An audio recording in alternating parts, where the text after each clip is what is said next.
Buenas tardes. Les damos la bienvenida a todos los asistentes a esta sesión. Mi nombre es Leticia Rosales, representante de Asociación Mexicana de Cistinosis AC, y tendré el gusto de estar con ustedes durante el programa. Hoy, 7 de mayo de 2021, se conmemora el Día de la Sensibilización en Cistinosis, un momento para reflexionar y dar visibilización a este padecimiento de baja prevalencia que es una realidad en nuestro país. Les recordamos que pueden hacer uso del chat para generar sus preguntas, las cuales, con gusto, nuestro panel de médicos estará respondiendo al final de su plática. Dejamos con unas palabras a Víctor Manuel Gómez Molina, presidente de Asociación Mexicana de Cistinosis AC.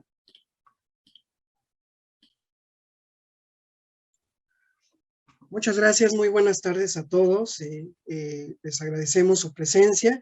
Y bueno, el día de hoy estamos reunidos todos para lo que es un evento, el cual, aunque no es nacional y no es oficial, pero sí nos unimos a esta causa porque yo creo que todos los que estamos aquí reunidos tenemos alguna relación desde lo que es los médicos, un papá, un paciente, con esta fecha. Nosotros, perdón, ahí está.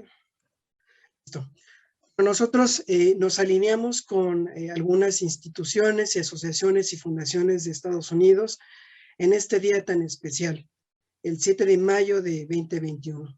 Y bueno, esto es un día para reconocer este padecimiento, es un día para dar visibilización, para también, ¿por qué no?, mover a nuestras autoridades mediante nuestros comentarios, mediante nuestras palabras, a que es una verdadera realidad esto. Y rápidamente, para no prolongarme, quiero nada más compartir un poco de lo que hacemos en la Ciudad de México como asociación.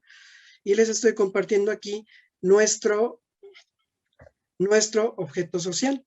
Nosotros como Asociación Mexicana de Cistinosis tenemos como objeto social la atención sin fines de lucros a mexicanos y mexicanas que padecen la enfermedad metabólica conocida como cistinosis y que por su condición física, por su condición física o escasez de algún recurso económico, se ven impedidos para satisfacer sus requerimientos básicos, ya sea de atención médica, análisis clínicos, medicamentos, así como de subsistencia y desarrollo.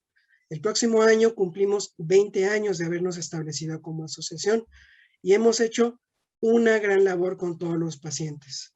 Desde llevar esta palabra de cistinosis y difusión a cada una de las instituciones hospitalarias, recibir un gran apoyo por parte de los Estados Unidos y parte de fundaciones que nos han dado apoyo en todo sentido, poder tener la facilidad de enviar en casos específicos, a algunos de nuestros pacientes a una revisión por parte de médicos extranjeros y al día de hoy sí, después de 20 años, haber logrado que el Instituto Mexicano del Seguro Social, después de muchos, pero muchos esfuerzos, tenga en su cuadro básico reconocido como el medicamento cistamina como medicamento indicado para cistinosis nefropática. Al día de hoy, habemos 19 pacientes con cistinosis. Hay muchos más, no sabemos dónde están, pero justo eso es lo que estamos haciendo hoy. Estamos difundiendo esta palabra para que si usted, por ahí, si usted esté en algún otro estado de la República, ya sea médico, ya sea papá o incluso paciente, lo comunique y si cree que por ahí anda algún paciente con cistinosis, nos envíe la referencia y nosotros con mucho gusto vamos a estar dispuestos a poder ayudarlo, así como lo hemos hecho con todos los pacientes mexicanos en estos últimos casi 20 años. Así que les doy la bienvenida a todos. Muchísimas gracias por su apoyo. Muchísimas gracias por su interés, papás, pacientes, médicos, médicos generales, invitados. A todos muchas gracias y retorno la palabra a Leticia para que continuemos con el programa.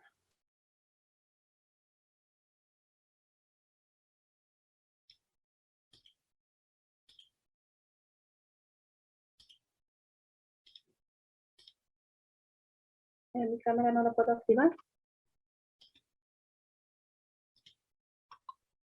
Bueno, esta tarde hemos invitado a un panel de nefrólogos expertos en cistinosis y vamos a darles la bienvenida primeramente al doctor Alfonso Guante Anaya, médico nefrólogo, Instituto Nacional de Pediatría, Secretaría de Salud México, adscrito en el Departamento de Nefrología 2017, a la fecha subcoordinador de Medicina Internacional y Telemedicina 2018 a la fecha.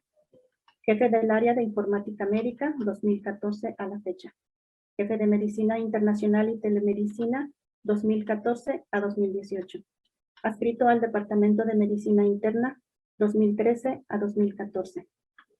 En su formación académica, Programa Único de Especialidades Médicas, Pediatría, duración 3 años. Periodo de marzo 2003 a febrero del 2006. Sede, Instituto Nacional de Pediatría. Título universitario con mención honorífica en la Universidad Nacional Autónoma de México. Promedio de 8.4 en México, Distrito Federal. Protocolo de investigación que presenta como trabajo de tesis prevalencia alteraciones oftalmológicas en niños y adolescentes con diabetes mellitus 1 con cédula profesional 659546. Mención honorífica. A continuación, la doctora Gloria Beatriz Hernández Silverio, nefróloga pediatra egresada del Hospital Infantil de México, Federico Gómez. Actualmente jefe de servicio de pediatría médica del Hospital Juárez de México, nefróloga pediatra. A continuación, la doctora Erika Vargas Quevedo, médico pediatra internista por el Instituto Nacional de Pediatría, maestra en Ciencia de la Salud con especialidad en investigación por el Instituto Politécnico Nacional. Máster en Enfermedades de Depósito Lisosomal por la Unidad de Investigación y Sociedad de Hemoterapia, Madrid, España. Fellowship en Enfermedades Metabólicas Hereditarias por la Universidad de Santiago de Compostela, España. Coordinadora de la Clínica de Errores Innatos de Metabolismo y Enfermedades Raras Pediátricas del Hospital 20 de Noviembre. A continuación, la doctora Mara Medeiros Domingo, nefróloga pediatra, Hospital Infantil de México. Dirige Unidad de Investigación y Diagnóstico en Nefrología y Metabolismo Mineral Óseo, Hospital Infantil de México, Federico Gómez. Médico cirujano, UNAM, con cédula profesional 1826-228. Pediatra médica, Hospital Infantil de México. Cédula profesional AE 008394. Nefróloga pediatra. Hospital Infantil de México, certificación, Consejo de Nefrología. 184. Rectificación 2015 a 2020. Doctorado en Ciencias Biométricas, UNAM, cédula 3671419. Postdoctorado, Wills Cornell Medical College, New York, Presbyterian Hospital 2000 a 2003. Líneas de investigación, trasplante renal, mecanismos de rechazos, estudios farmacocinéticos, farmacogenéticos, genéticos de medicamentos inmunosupresores, inmunosupresión libre de esteroides, enfermedades infecciosas, prevención y tratamiento de síndrome metabólico, tratamiento de nefropatía crónica del injerto, biomarcadores de progresión de daño renal en padecimientos renales. Se realizan estudios en pacientes con púrpura de Henoch-Schönlein, síndrome nefrótico, síndrome de Alport y lupus eritematoso sistémico. Nutrición y adecuación de diálisis en niños urémicos. Hipertensión arterial, uso de monitoreo ambulatorio de presión. Estimados médicos, les dejamos la palabra, los escuchamos.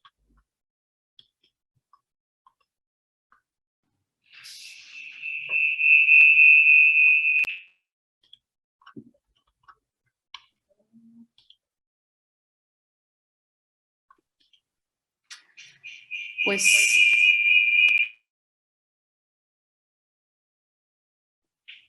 buenas tardes. Pues es un gusto para mí participar en este foro. Antes de iniciar, quiero agradecer enormemente la invitación al doctor Guante y a Víctor por la participación en este importante evento. Y creo que la importancia radica en que, como mencionaba Víctor al inicio, dar a conocer este tipo de enfermedades que forman parte del grupo de enfermedades raras, que si bien no son las principales causas del pensamiento de nosotros en el área médica, en este caso en el área pediátrica, y no forman parte de los primeros diagnósticos diferenciales en que pensar, en las primeras líneas de investigación para nuestros pacientes. De ahí radica la importancia de este tipo de foros, porque pues si bien entra dentro de este grupo de enfermedades raras, lo importante es hacer diagnósticos oportunos y por supuesto para que reciban los pacientes tratamientos adecuados y oportunos y evitar las complicaciones que en este grupo complejo de enfermedades pues son multisistémicas y son de suma gravedad. Por otro lado, bueno, ¿me das la anterior, por favor? Bueno, y por otro lado también mencionar que el no tener en mente este tipo de enfermedades es principalmente porque no se conocen, no existen los foros suficientes y adecuados para conocer los puntos que nosotros les llamamos importantes o pivote, y como son enfermedades que dan síntomas muy frecuentemente parecidos a enfermedades comunes, pues no se hace el diagnóstico adecuado. Entonces, pues para mí es un honor, como vuelvo a reiterar, la invitación a este evento y la oportunidad de hablar de esta enfermedad y un poco de los conceptos básicos de este grupo de enfermedades y así como conceptos básicos de la cistinosis. Siguiente. Bueno, pues, ¿de qué se tratan las enfermedades por depósito lisosomal en la cual la cistinosis está englobada? Bueno, pues este grupo de enfermedades es un grupo de alrededor de 60 alteraciones genéticas. Hoy en día incluso hay algunos autores que nos mencionan que hay hasta 70 enfermedades descritas. Son enfermedades hereditarias en las cuales la gran mayoría de ellas, solamente dos, específicamente dos, que es la enfermedad de Fabry y la enfermedad de Hunter, son enfermedades ligadas al X, pero de ahí en fuera la gran mayoría son enfermedades genéticas autosómicas recesivas. Lo vamos a explicar un poquito más adelante. Hay deficiencia de unas sustancias que se llaman enzimas, y al no estar presentes o ser deficientes o no ser suficientes estas enzimas, pues que son como tijeritas que cortan y que ayudan a degradar sustratos y sustancias tóxicas para el organismo. ¿Qué sucede en estas enfermedades? Existe acúmulo de sustancias o sustratos tóxicos para las células, y esto nos va a dar una serie muy amplia de manifestaciones clínicas que, dependiendo de cada enfermedad, como les mencionaba, hay alrededor de, algunos dicen 50, pero hay hasta 70 ya descritas. Cada una de ellas tiene sus características muy específicas. Se han descrito incluso alrededor de 300 enzimas, pero cada día la investigación va corriendo rápidamente y se van encontrando más datos al respecto. Entran dentro del grupo de las enfermedades raras. Este concepto está dado por el número de personas que se afectan por estas enfermedades, por cada enfermedad. Cada una de ellas tiene su prevalencia, o sea, el número de enfermos por cada enfermedad, pero así en grupo, en el grupo grande de enfermedades, consideradas enfermedades raras, se dice que hay alrededor de 5 pacientes afectados por cada 10,000, lo que es lo mismo, 1 por cada 2,000. Ese es el concepto actual y la definición que nos engloba este grupo de enfermedades, las enfermedades de depósito lisosomal, donde está incluida la cistinosis, el grupo de enfermedades raras. Y esto varía dependiendo del país, dependiendo del estudio, dependiendo de la población. Por ejemplo, en Estados Unidos hay algunos estudios que nos hablan que hay un afectado por cada 500. En Japón nos reportan prevalencias de 1 por cada 2,500. México más o menos nos reporta una prevalencia como las que estoy mencionando, 5 por cada 10,000. y esto va a depender del estudio y del país en el cual se hace la revisión. Son panétnicas, esto significa que afectan a todas o pueden afectar a todas las etnias, a todas las razas. Algunas de ellas pueden afectar a una raza específica o una etnia específica, como la enfermedad de Gaucher, que afecta a los judíos ashkenazi. Son de amplia variabilidad fenotípica. Esto significa que cada una de ellas se va a clasificar en tipos o se categoriza en tipos, y esto va a depender de la gravedad de cada enfermedad. Así pues tenemos enfermedades que van desde pacientes asintomáticos o levemente enfermos hasta formas muy graves de la enfermedad. Por ejemplo, la enfermedad de Gaucher, que tiene formas perinatales muy graves, letales, donde nacen los pacientes con hidrops fetal. Esto significa que nacen mal, muertos, y formas muy leves de la enfermedad que pueden llegar hasta la edad adulta. Todas son hereditarias, se necesita heredar el sitio con la información genética mutada o alterada de la mamá y del papá para que se exprese cada enfermedad. A eso se refiere autosómica recesiva. Se necesita el alelo mutado de la mamá, el alelo mutado del papá, se reproduce esa pareja y se expresa la enfermedad. La gran mayoría de ellas son autosómicas recesivas y hay porcentajes de pacientes enfermos que heredan la enfermedad o que heredan la alteración a su descendencia. En este caso, este tipo de herencias, la gran mayoría son autosómicas recesivas, la cistinosis es autosómica recesiva y el 25% de los pacientes va a resultar enfermo, un 50% solo porta la enfermedad sin manifestarla y el 25% son portadores sanos. Entonces, ese es más o menos el porcentaje. Todas estas enfermedades requieren una evaluación integral, muchos médicos a cargo. Uno solo no es posible porque afecta a todos los órganos, aparatos y sistemas, y de ahí la importancia de tener grupos grandes de médicos que tengan la experiencia o conozcan de este tipo de enfermedades para ir vigilando todas las complicaciones de cada paciente de este grupo de enfermedades. Y básicamente el diagnóstico es lo prioritario en este tipo de enfermedades precoz, que sea un diagnóstico pronto en las edades tempranas para evitar estas complicaciones. De ahí que les comento que la perspicacia clínica pues es como de lo más importante. Esto se refiere a que debemos tener en mente este tipo de enfermedades para poder decir, veo este dato o veo este otro dato que no entran dentro de las enfermedades más comunes en nuestros diagnósticos pediátricos.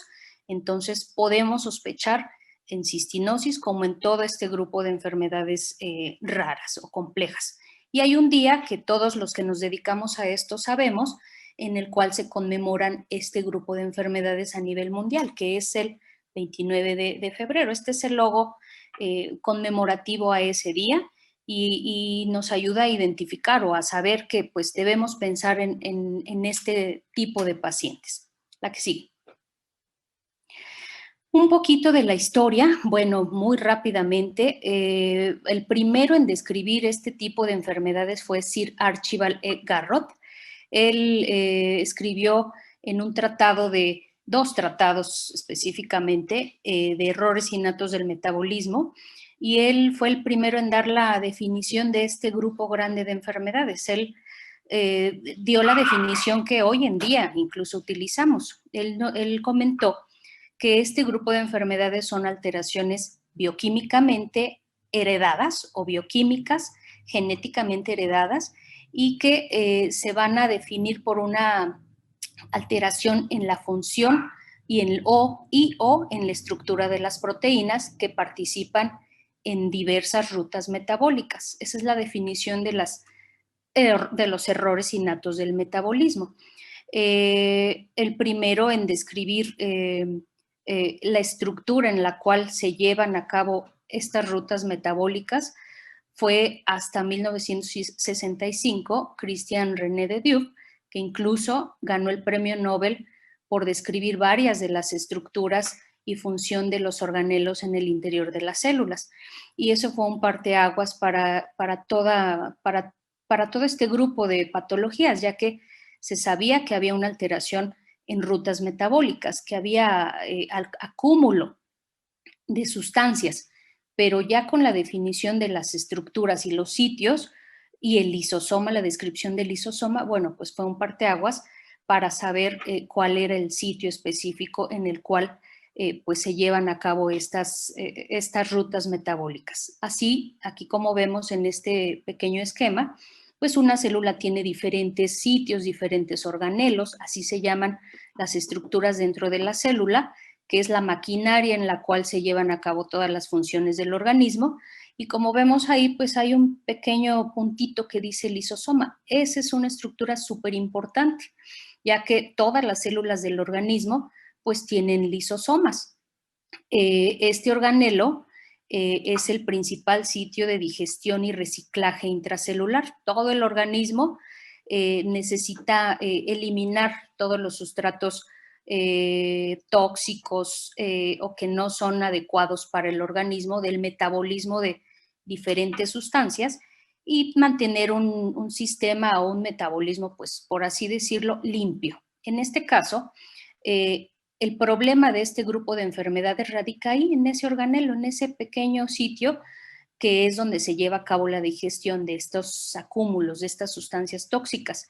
Y sus más de 300 enzimas, pues degradan todo tipo de moléculas, tanto lípidos, moléculas grandes, le llamamos macromoléculas, glucosa, ácidos nucleicos, etcétera, etcétera. En este sitio es donde se degradan todos esos materiales que deben degradarse para mantener un metabolismo adecuado. Al no existir estas enzimas, pues vienen los problemas que vamos a ver más adelante. ¿A qué sigue? Bueno, aquí vemos qué sucede. Al no existir esas enzimas específicas para cada molécula que se debe degradar en el organismo, dependiendo de la ruta metabólica de la cual estemos hablando, pueden ser lípidos, etcétera, pues va a haber acúmulo en esas celulitas en el esquema que les mostré. Aquí ya es una célula normal. Aquí ya vemos el acúmulo, cómo al no existir esas enzimas, pues se hinchan los lisosomas. Esas estructuras pequeñitas que vimos en el esquema, esta es la foto real, aquí están ya ensanchadas, le llamamos acúmulo, fibroblasto con acúmulo. Y si ven la diferencia de un fibroblasto normal y un fibroblasto con acúmulo, pues hay mucha diferencia. Y esto, dependiendo de cada enfermedad, del sustrato que se acumula en cada enfermedad, pues nos va a dar manifestaciones clínicas pues, en todo el organismo. A eso me refería al inicio de la charla con variabilidad fenotípica, o sea, dan manifestaciones en todo el organismo, ya que las células, pues células las tenemos en todo el organismo, en todos los aparatos, órganos y sistemas. Dependiendo de la enfermedad, la que sigue, vamos a tener las manifestaciones clínicas. En este caso vemos una célula normal, nuevamente una célula real. Al no haber la enzima específica adecuada para degradar ese sustrato, ya la vemos la célula con depósito. Y dependiendo de cuál sea el sustrato, la afinidad por el órgano o tejido de ese sustrato, le vamos a llamar tóxico, va a haber manifestaciones. Así pues tenemos que va en el hígado y en el vaso, que es el sistema, así se le llama, fagocítico mononuclear, pues crece. Entonces va a haber hepatomegalia, esplenomegalia, hígado grande, vaso grande. En el hueso, pues va a haber alteraciones óseas, que se llama disostosis ósea, y dependiendo de la enfermedad, múltiples manifestaciones. En la médula ósea, a nivel renal, como en la cistinosis, como en la enfermedad de Fabry.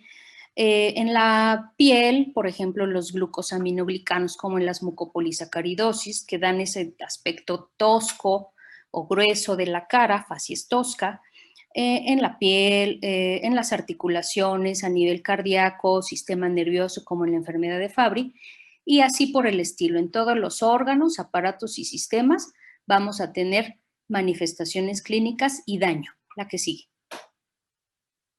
Y bueno, pues Esto básicamente es como el grupo grande al cual pertenece la cistinosis, que es dentro del grupo de las enfermedades de depósito lisosomal, que como vemos tiene ciertas características, comparten ciertas características, son crónicas, son enfermedades que son progresivas, que pueden dar manifestaciones clínicas dependiendo del acúmulo, como vimos, ese ensanchamiento de los lisosomas, pues conforme se siga acumulando, pues va dando manifestaciones clínicas a lo largo del tiempo.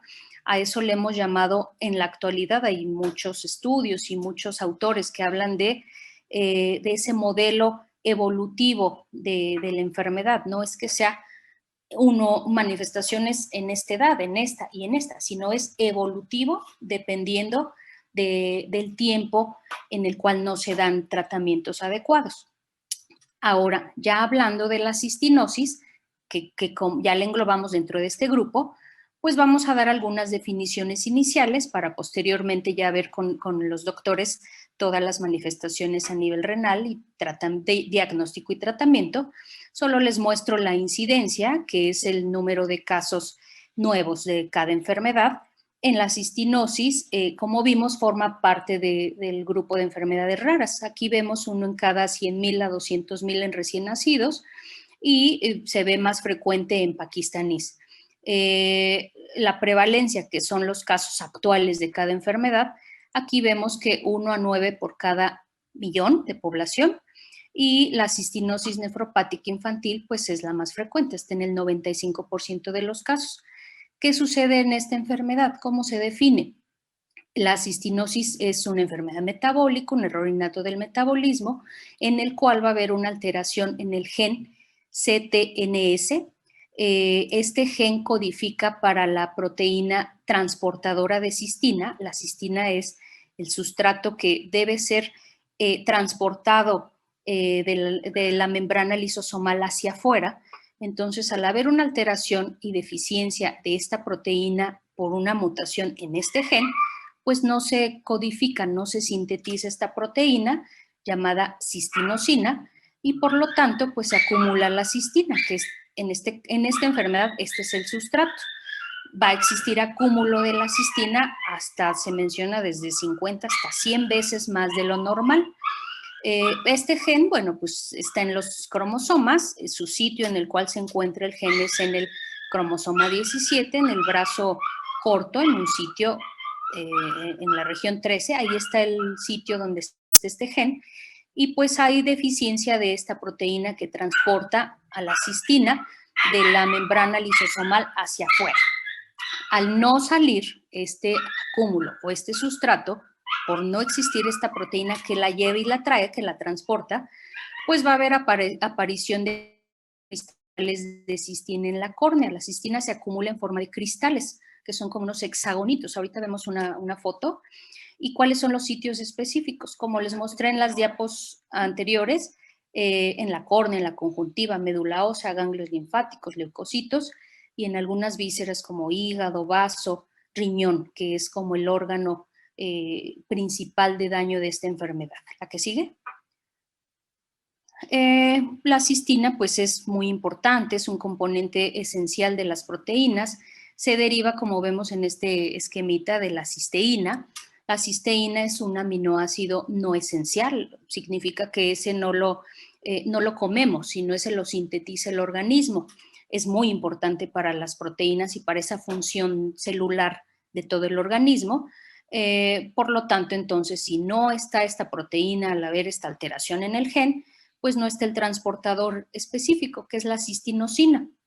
Por lo tanto, aquí vemos estos cristalitos en forma hexagonal. Si los ven, pues son esos hexagonitos, se cristaliza la cistina y se deposita en las células del organismo.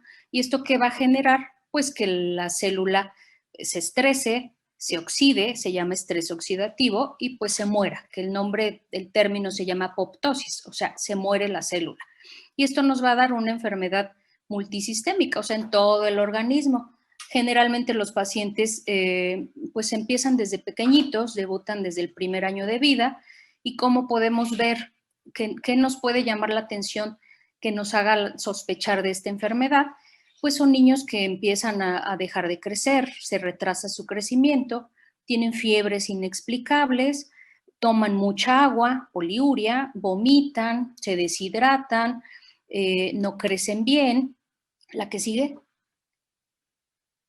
No crecen bien y pues esto no entra dentro de los diagnósticos habituales, dentro de las primeras causas y bueno, podemos sospechar, ya haciendo un análisis que vamos a ver ahorita más adelante el diagnóstico y demás, que puede pertenecer este grupo de enfermedades a esta enfermedad. Puede ser el acúmulo de sustancias tóxicas.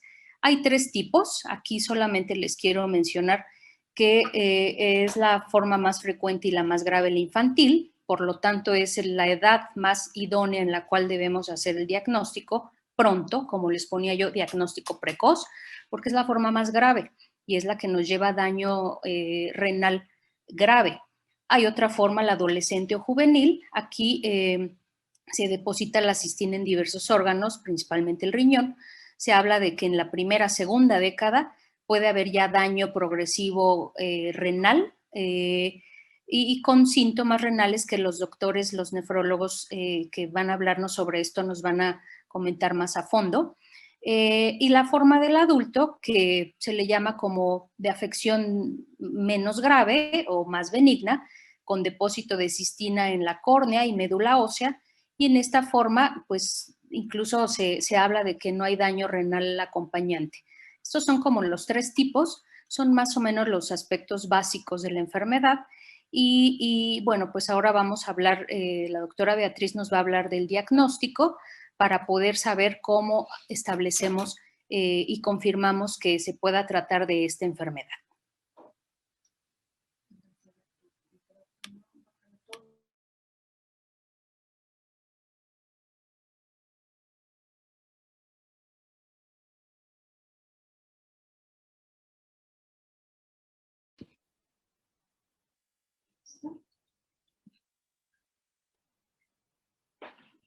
Buenas tardes a todos, les agradezco la invitación. Vamos a continuar con la plática. ¿Qué se puede hablar sobre el diagnóstico en esta enfermedad? Como nos había comentado la doctora Erika, el diagnóstico se divide en un diagnóstico clínico, en un diagnóstico bioquímico y en un diagnóstico molecular. Hablando sobre el diagnóstico clínico, tenemos que integrar lo que se conoce como síndrome de Fanconi. El síndrome de Fanconi es una entidad en la cual tiene signos y síntomas y además nos apoyamos de estudios tanto de orina como de sangre para poder integrar el síndrome de Fanconi. Aquí es muy importante la historia clínica. Como se ha mencionado, es una enfermedad genética y es la causa más frecuente de síndrome de Fanconi de causa genética. Entonces es importante interrogar sobre la historia familiar, sobre el antecedente de algún familiar con ese tipo de enfermedad, algún hermano. Y es muy importante interrogar al paciente sobre sus síntomas que tiene. La doctora Erika comentó algo acerca de los síntomas que le llamamos poliuria, en el cual el paciente empieza a orinar más de lo habitual, empieza a tener sed y bueno, lo vamos a detallar más en la siguiente diapositiva, pero el diagnóstico clínico, la siguiente por favor. El diagnóstico clínico, retomando y a la vez vi que ya hay una pregunta sobre los síntomas o la edad inicial más temprana para hacer el diagnóstico. Esta es un paciente que al nacimiento tiene buen peso y talla normal y hasta los 6 meses de edad. En alguna otra literatura mencionan a los 4 meses, pero en promedio es hasta los 6 meses el paciente es un paciente que se ve normal, sin ninguna alteración, y a partir de los 6 meses inicia con poliuria, eso quiere decir que empieza a orinar más, empieza a tener avidez por el agua, o sea, aumenta su sed, y estos son como los síntomas iniciales y la edad más temprana a la cual los niños empiezan a tener los síntomas. Como les mencionaron, es una enfermedad en la cual conforme va pasando los años en el paciente, se van manifestando las cuestiones clínicas del paciente. Entonces, a los 6 meses solo encontramos poliuria y aumento de la sed. Al año de edad ya notamos falla en el crecimiento del paciente. Es un paciente que durante la historia clínica y la revisión que realizamos tiene la talla baja, son pacientes con talla baja. Nosotros, los pediatras, percentilamos a los pacientes y se refiere que los pacientes tienen menos de 3 desviaciones estándar por debajo de la talla que deberían de tener. Como es algo evolutivo, ¿qué pasa en el periodo del preescolar? En el periodo del preescolar, aproximadamente a los 3 años, ya empieza a haber el depósito de cistina a nivel de la córnea. Entonces los pacientes ya empiezan a manifestar fotofobia, que es como una hipersensibilidad que se tiene en la luz. Y conforme aumenta la edad, aproximadamente entre los 4 y 5 años de edad, empiezan a ver las manifestaciones a nivel del riñón cursando con elevaciones de creatinina, que esta es, si no reciben un tratamiento oportuno, evolucionan a enfermedad renal crónica. Ahora, ¿qué pasa con el diagnóstico clínico? Me ayudo yo de las manifestaciones clínicas, pero también debo de solicitar estudios de orina y estudios de sangre. En los estudios de orina hay que solicitar electrolitos. El síndrome de Fanconi es clínico y bioquímico. En la orina debemos solicitar electrolitos como el sodio, fósforo, ácido úrico, potasio, creatinina urinaria y bicarbonato en la orina. Estos mismos electrolitos se toman a nivel sanguíneo. ¿Para qué? Posteriormente vamos a ver lo que son las tasas de reabsorción tubular, las cuales son importantes para nosotros como nefrólogos poder integrar el síndrome de Fanconi en base a la excreción de los solutos. A nivel de orina también se debe medir aminoácidos en orina, glucosa, que también forman parte de todos los solutos que se eliminan en orina y que integran lo que es el síndrome de Fanconi. Otros estudios también, pero a nivel de sangre, es medición de fosfatasa alcalina y 1,25 hidroxivitamina D y parotormona. Los pacientes cursan con un raquitismo que es resistente a vitamina D y son los estudios que se solicitan para poder integrar este diagnóstico. Como habíamos mencionado, esto es evolutivo. A la edad de la adolescencia es cuando empieza a manifestarse alteraciones a nivel de tiroides y en el periodo de adolescencia es cuando debemos de solicitar el perfil de tiroides. Pero las primeras manifestaciones, hablando de edad, es integrar el síndrome de Fanconi, que son las manifestaciones clínicas y los estudios a nivel de orina y sangre. La siguiente.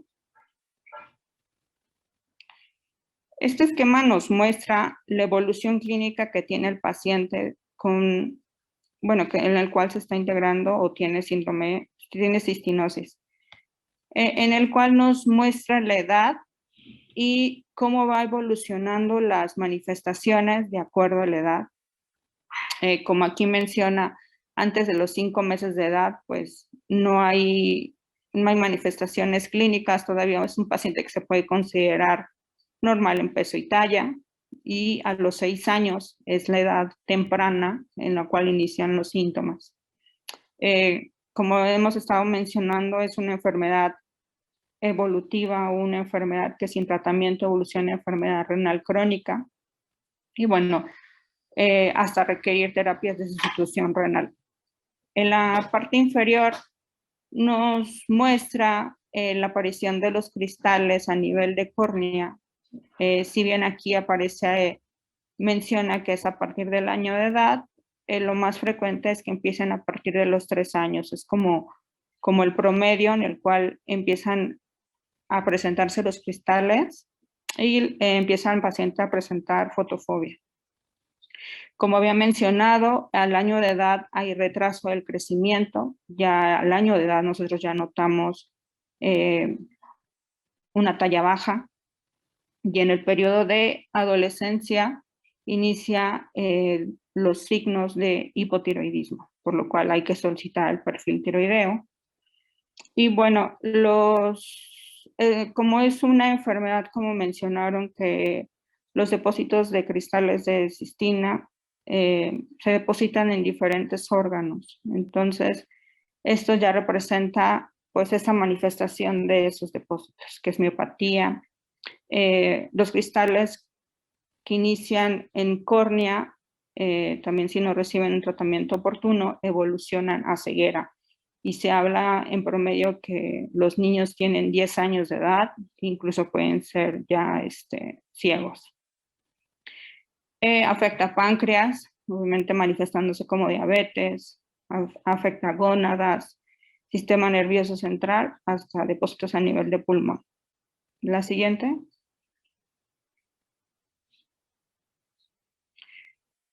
Enfocándonos a la parte para integrar el diagnóstico de síndrome de Fanconi, nosotros los nefrólogos tenemos que sacar fracciones excretadas. ¿Y esto qué quiere decir? Teniendo una filtración glomerular, lleva a cabo varios procesos o 2 procesos a nivel tubular, hablando de secreción tubular y reabsorción tubular. La secreción tubular, ¿qué quiere decir? Que es el paso de solutos de los capilares peritubulares hacia lo que es el túbulo. Y la reabsorción tubular, ¿qué quiere decir? Que yo recupero los solutos de la parte del túbulo hacia los capilares. Entonces, este es el mecanismo que está afectado en el síndrome de Fanconi, consecuencia de la acumulación de cistina a nivel de las células tubulares. La acumulación de depósitos de cistina causa disfunción de los canales o los transportadores involucrados en la reabsorción o secreción de diferentes iones, agua y solutos. Como sabemos, el riñón es fundamental en el equilibrio ácido-base y esto lo lleva a cabo a través de filtración y reabsorción de bicarbonato, excreción de ácido, síntesis de amonio y bicarbonato. Ahora, la filtración glomerular menos la reabsorción tubular más la secreción nos da la excreción de solutos, que aquí en la imagen se presenta como bicarbonato, glucosa, aminoácidos, fósforo, sodio, y bueno, este es representativo de aminoácidos. Entonces, estos son los que yo necesito determinar en la orina del paciente para yo poder integrar bioquímicamente el síndrome de Fanconi. Para eso yo necesito hacer las fracciones excretadas. ¿Qué significa? Que es el volumen de sangre que queda desprovisto de la sustancia por cada 100 mililitros de filtrado glomerular. Va a corresponder a la cantidad de un soluto, ya sea fósforo, aminoácidos, bicarbonato, sodio, potasio, ácido úrico, que es eliminado a través de la orina comparada con la cantidad filtrada y reabsorbida. Entonces, en esta tabla nos muestra la fracción excretada de ácido úrico y la tasa de reabsorción de fósforo, la fracción excretada de potasio y la fracción excretada de sodio y de cloro. Como sabemos, hay diferentes valores de acuerdo a que si son niños o si son adultos.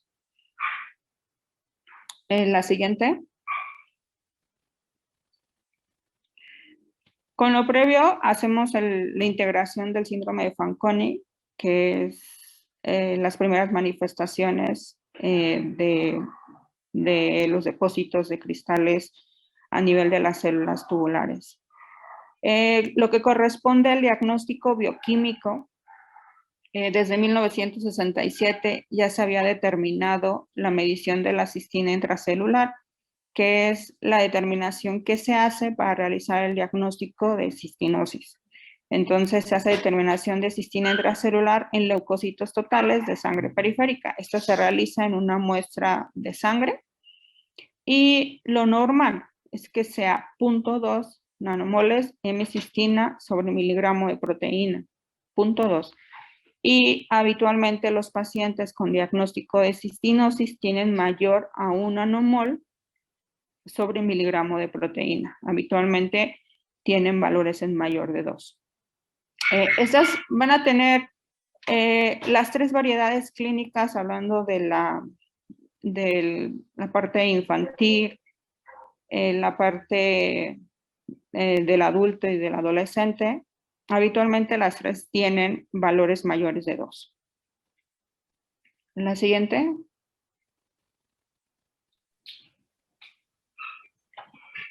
Ahora, ¿qué pasa con el diagnóstico molecular? Hablando del diagnóstico molecular, tenemos mutaciones en el gen CTNS, que va a estar situado en el brazo corto del cromosoma 17. Refiere que hay más de 100 mutaciones, pero la mutación más frecuente es una deleción de 57 kilobytes, que representa del 60 al 70% de los casos en los pacientes con cistinosis. Bueno, ese es el cromosoma 17. Y como mencionaron, la mutación de este gen tiene mutaciones o inactividad de la proteína transportadora cistinosina. Se habla que la expresión en la forma infantil, en la forma del adolescente y en la del adulto, esas variedades en esas mutaciones son de acuerdo a la región en la cual se encuentra la mutación, ya sea en el extremo en el extremo de carboxilación de la proteína o en la porción aminoterminal. Habitualmente las que son zonas de carboxilación son las que sufren la deleción y son las que tienen mayor expresividad en cuanto a gravedad. ¿Me pasas la que sigue? Y bueno, hablando también de la parte del diagnóstico y como hemos mencionado, la parte de evaluación oftalmológica se tiene que dar o es más frecuente encontrar los cristales a nivel de córnea en el preescolar. En promedio son a los 3 años de edad. Entonces, esta siempre se debe de realizar con una lámpara de hendidura y lo tiene que realizar un oftalmólogo. No es simplemente con nuestro oftalmoscopio, sino bajo una lámpara de hendidura encontrar los cristales corneales. Como mencionábamos, aproximadamente es a los 3 años y las primeras manifestaciones son fotofobia, es una hipersensibilidad que se tiene a la luz.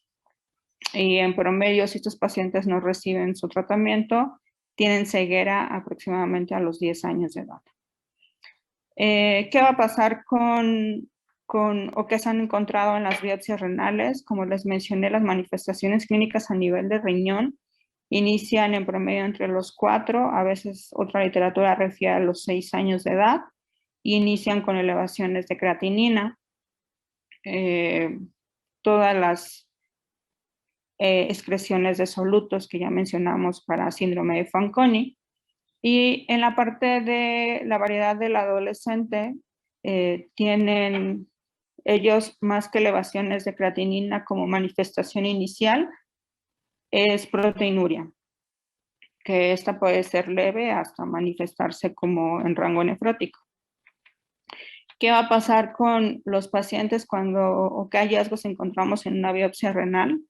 Hay una lesión severa de túbulo proximal, hay presencia de podocitos multinucleados y hay presencia de cristales de cistina a nivel de la biopsia del riñón. Esta es la parte de integración de diagnóstico. que se abarcó la parte clínica, la parte bioquímica y la parte molecular. Referían también que el diagnóstico se puede hacer prenatal. Refieren que también se puede hacer una biopsia de las vellosidades coriónicas. Obviamente son procedimientos invasivos y procedimientos que se deben de valorar por el ginecólogo. Pero refieren que a partir de las vellosidades coriónicas se puede determinar la actividad de cistina. Y bueno, más que la actividad de cistina es el gen que codifica la proteína de cistinosina. También refieren que se pueden hacer estudios de ADN fetal, que es otra forma a nivel prenatal de hacer el diagnóstico. Y bueno, continuamos con la parte de tratamiento.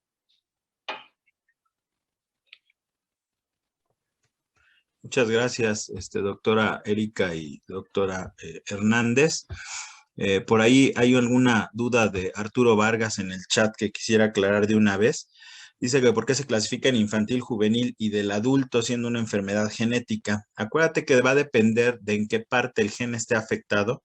Si hay un cambio de los tabiques, esos aminoácidos, cómo se van a conformar en una proteína y la proteína cómo se va a plegar sobre sí misma, y va a depender entonces el tipo de alteraciones que vamos a encontrar. Como ya decían las doctoras, el 95% son infantiles, el resto pues se divide nada más en la que es juvenil o del adulto, en donde las manifestaciones renales no son tan drásticas o tan severas como en la forma infantil, y la que es solamente del ojo, que se llama ocular, en donde lo único que hay es cristales en la córnea y el resto del organismo no se ve tan afectado. Pero bueno, vamos a hablar ahora del tratamiento.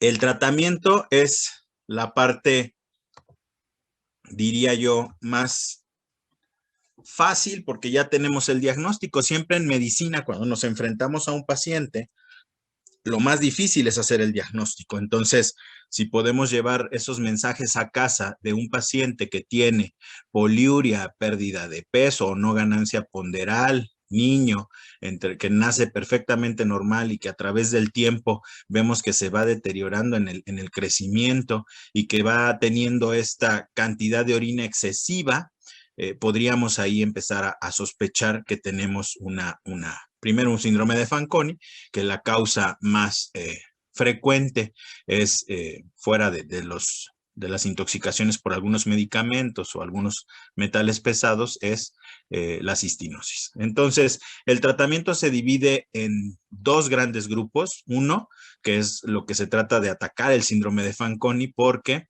la segunda parte del tratamiento es la sustitución con terapia enzimática, de la que nos va a hablar la doctora Mara.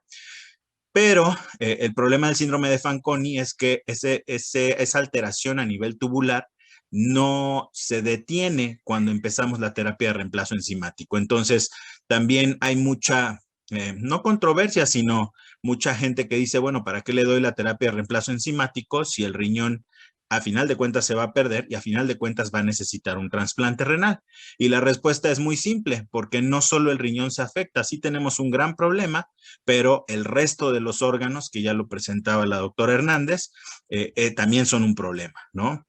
Entonces, ¿cómo atacamos el síndrome de Fanconi? Desde tres vías: primero los líquidos, luego los electrolitos y luego las bases en términos generales. Entonces, si ustedes se acuerdan, hace ratito lo acabamos de ver, inclusive la misma imagen, en donde el túbulo proximal que se encarga en esa nefrona que le llamamos nosotros los nefrólogos como unidad funcional, siempre les digo, es como la neurona, ¿no? La neurona es al cerebro, como la nefrona es al riñón. Entonces, esa unidad funcional tiene una parte muy importante después de filtrar la sangre en el glomérulo, en esa bolita, ¿no? En ese globo. Se filtra la sangre y el 80% de lo que se filtra se absorbe en el túbulo proximal. Entonces, nuestra afección en la cistinosis está en ese túbulo proximal. Cuando ese túbulo proximal no funciona, se fracasa totalmente la absorción de todo lo que se absorbe ahí, que es todo. Entonces tenemos esa alteración conocida como síndrome de Fanconi. Entonces, ahí hay muchísimos transportadores que no es la intención ni que se los aprendan, pero que sí que sepan que todos los transportadores o la densidad de transportadores más importantes se encuentra en el túbulo proximal. Entonces, los líquidos se convierten en un serio problema para los pacientes con cistinosis, porque llegan a perder entre 2 y 10 litros de agua al día. Entonces, tienen que tomar grandes cantidades de líquidos. Y siempre la pregunta viene, ¿qué les damos? Agua sola, suero oral, porque tiene electrolitos que está perdiendo. Y yo les diría que es una combinación de ambos, ¿no? No les podemos dar agua sola porque lo que pierden no es agua sola, tiene electrolitos, sodio, potasio, cloro, calcio, fósforo. Y el problema de los líquidos es que como rellenan la cavidad gástrica con los líquidos porque tienen sed, eso impide que consuman otras cosas, entre ellas nutrientes, esas macromoléculas, proteínas, carbohidratos y lípidos que necesitan los niños para crecer. Los electrolitos, generalmente el sodio, cubre sus requerimientos entre la dieta y los medicamentos, es decir, el sodio no se convierte en un problema. El potasio, a veces necesitamos grandes cantidades de potasio. Para que ustedes se den una idea, los que no son nefrólogos y que no entienden un poquito los términos a veces como miliequivalentes, un plátano tiene entre 80 y 100 miliequivalentes, ¿no? Un plátano, el que quieran. Aunque sea dominico o tabasco, entre 80 y 100. Y lo que necesitan los pacientes es una décima parte de eso, de 6 a 10 miliequivalentes, pero por cada kilo por día. Y a duras penas eso hace que el potasio se eleve en un valor aproximadamente de 3 miliequivalentes por litro, que lo normal sabemos es entre 3.5 y 5. El calcio también se convierte en un problema y eso lo voy a ahondar un poquito más junto con el fósforo en las siguientes 2 diapositivas, porque requieren grandes cantidades, ¿no? También el fósforo baja en la sangre, tenemos que dar grandes cantidades de fósforo, desde hasta 30 o 40 miligramos por kilo al día, y evidentemente como en el túbulo proximal se lleva a cabo una gran reabsorción de bicarbonato, pues tenemos que ir escalando el tratamiento, ya sea con bicarbonato o con citratos, que eso nos ayudará a que en el suero de nueva cuenta no tengamos acidosis metabólica, es decir, un bicarbonato por abajo de 20 o por debajo de 18. Va a depender de la edad de esos valores. Resulta que como tenemos que meter grandes cantidades de líquidos y grandes cantidades de electrolitos porque están perdiéndose todo el tiempo por el riñón, para los que son padres de familia, un adulto sano, más o menos filtramos entre alrededor de 180 litros de sangre cada día. Quiere decir que nosotros necesitamos absorber 178 litros y medio de todo eso que se filtró. Entonces, si alguien tiene Fanconi, pues esa gran cantidad de líquido puede llegar a salir. Digo, no salen los 180 litros, pero salen grandes cantidades, entre 6 y 10 litros de orina. Entonces, vienen aquí las gastrotomías y los tubos enterales, que desde los años 80 hemos visto que mejora el delivery, la llegada de esas moléculas, proteínas, carbohidratos y lípidos, y no solamente le damos al paciente agua. Entonces, ayudan de manera muy importante. Entonces, el tratamiento del síndrome de Fanconi llamamos en español tratamiento sindromático, en inglés sintomático, que conforme nos va pidiendo el paciente le vamos dando. El agua que requiere, pues es el agua que va a ir tirando por el riñón y que le vamos a agregar en base al estado de homeostasis del paciente, es decir, ese equilibrio del paciente. Si está deshidratado, necesitará más líquidos de los que está orinando, y si está edematizado o no está deshidratado, pues seguramente solo el líquido que tira o un poquito menos si es que está hinchado. Bicarbonato de sodio y potasio, lo mismo los citratos, pues va a determinar por el valor del bicarbonato en el suero, los fosfatos y el calcitrol, y podemos utilizar algunos otros medicamentos como para tratar de inhibir la cantidad de líquido que se produce desde el punto de vista glomerular. Y evidentemente el tratamiento con enzimas de reemplazo, la terapia de reemplazo enzimático.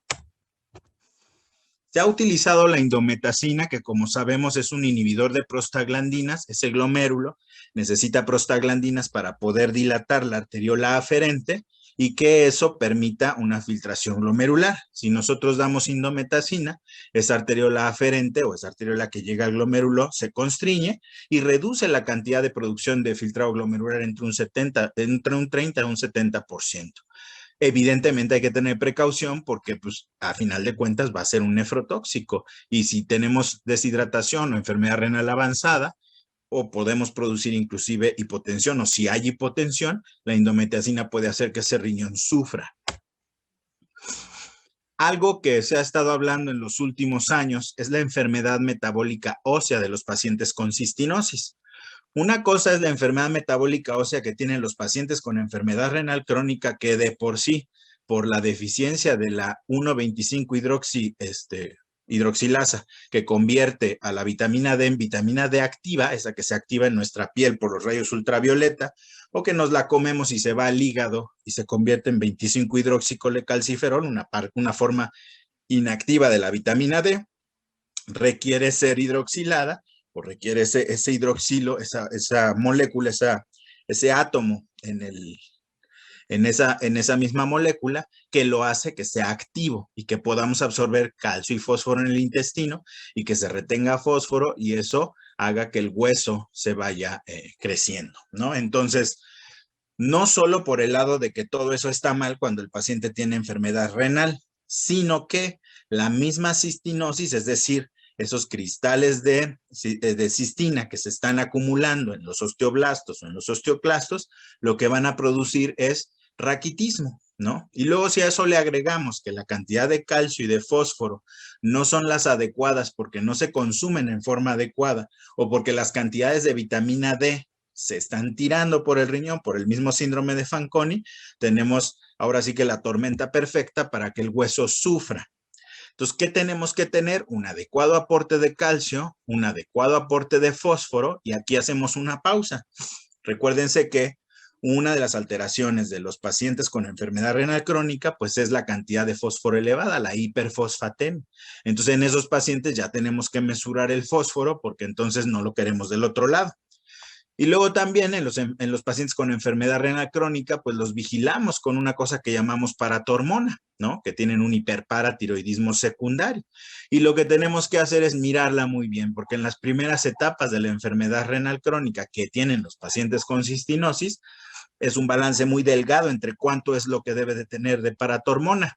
Las guías de la enfermedad renal crónica nos dicen que no tenemos que inhibirla, sino que tenemos que tenerla entre 2 y 3 veces el valor normal, pero en los pacientes con cistinosis tenemos que caer un poquito más en los valores normales en las primeras etapas de la disminución de la función renal. Y después, ahora sí ser muy estrictos con ese valor. Entonces, enfermedad ósea cistinótica, pues tiene que ver con el síndrome de Fanconi, que estamos perdiendo calcio, fósforo, que son los elementos básicos para la formación del hueso. Evidentemente también la formación de proteínas, la mala nutrición o los micronutrientes deficientes, sobre todo las pérdidas de cobre, que también se pierde por el túbulo proximal. Una disfunción hormonal, que ya decía la doctora Hernández y la doctora Vargas, ¿no? Tienen un hipogonadismo hipergonadotrófico, es decir, las gónadas, los ovarios o los testículos son los que no responden, pero de ellos el que más se afecta es el varón, es decir, el varón tiene un hipogonadismo, una deficiencia de testosterona muy importante. Después también los cristales se depositan en la tiroides y tenemos hipotiroidismo, ¿no? Al principio podemos tener hipoparatiroidismo y no solo eso, de por sí no tenemos calcio, no tenemos fósforo, los electrolitos andan patinando, perdón, tenemos acidosis metabólica y todo eso en combinación hace que haya cierta resistencia a la hormona del crecimiento, entonces estamos fritos. Después comienza a haber miopatía, es decir, ese músculo también aunque no se llena de tanto de cristales de cistina, comienza a tener alteraciones, sobre todo los músculos distales de las manos. Entonces esas tareas finas no se pueden hacer, empiezan a tener una mano un poco débil, ¿no? Sobre todo los músculos intrínsecos de los dedos. Y también empiezan a tener disfagia, es decir, empiezan a tener alteraciones en los músculos de la deglución. Entonces, de por sí no podía entrar el alimento por las grandes cantidades de agua, entonces aquí es por lo que también las gastrostomías nos ayudan muchísimo. Y luego ya decíamos, la disfunción ósea por la pura enfermedad de cistinosis, esa cistinosina que también está en los osteoblastos y en los osteoclastos, pues acá está perdida, ¿no? Y luego también la cisteamina, ¿no? Que también es nuestra terapia de reemplazo enzimático, tiene en cierto momento cierta toxicidad para la producción de hueso sano. Y evidentemente la enfermedad metabólica ósea secundaria a la enfermedad renal crónica. Aquí les iba a presentar un casito que tenía ahí, pero lo voy a dejar aquí por el obvio de tiempo. Y por ahí ya vi que andan algunos doctores muy conocidos por nosotros. Yo siempre agradezco no solo a Víctor la oportunidad de participar en estas pláticas, sino a mis grandes maestros que me introdujeron al mundo de las enfermedades lisosomales, el doctor Luis Mateo Carvajal, la doctora Leticia Belmont, que por ahí la vi, que gracias a ellos, ahora sí que nos vamos pasando la estafeta en las áreas de expertise para que estos pacientes les vaya mejor. Y le dejo la palabra y la presentación a la doctora Mara Medeiros.